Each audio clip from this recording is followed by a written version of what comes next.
Hello everyone, ngasi chu mathel ama mu puduna lakjare do ngasi gi mathel sidi ai maming haijara roi aduga ai keno da chu phongdok jara roi adu description da diapam ge bako kari no habado kari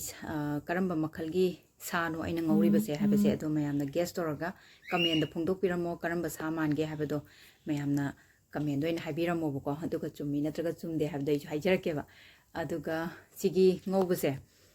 thau khitang yam da di yade bako habdi thau khitang yam halaga na hen haw bu oye bako aduga keno do aseng ba harak puto ai comment han ba aseng ba harak puto adu do comment do ai pin tok jarake do mem texture si yang biyo yam na so hawe ko si se ado si sem ba sap se kamai sem ge habdo ai hajira age bako si se han ba da ina thum khitang hapa ga putok jare bako aduga sigi piece se sumaina puto matung da koina magi piece oina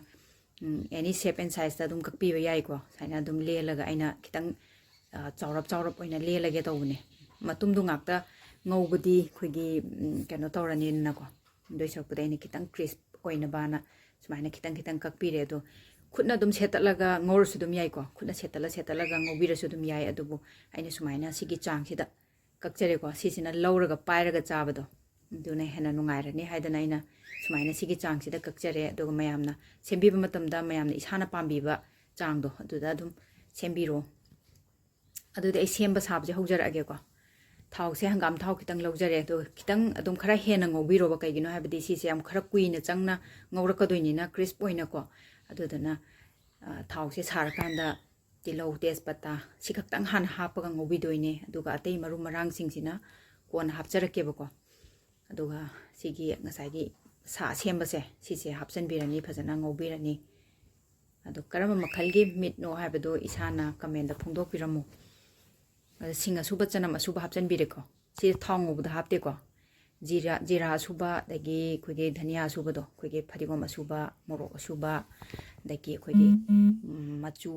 thum singje hapaga phajana ngobirane ba sidi thitlaga khotlaga hapasu haparoi aduga koina jira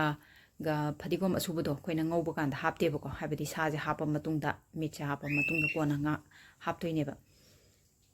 aduga sigi khungau sisu ko khogi yam hawe khogi kangau ki type to ko maina semba aduga sise khogi secret masala ni ko sise ai nong ma ai comment da kano da video ina inamjara ke sise isana semjaba masala ne khogi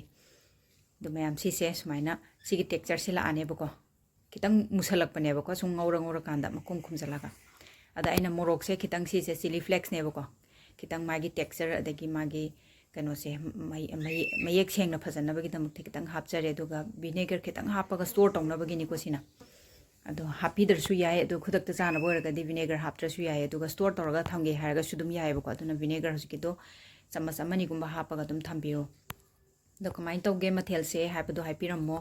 aduga nongna thengnabiba channel se pambiba leibiraga de subscribe toksen biramo aduga like chu tawbiramo ngasidi bye bye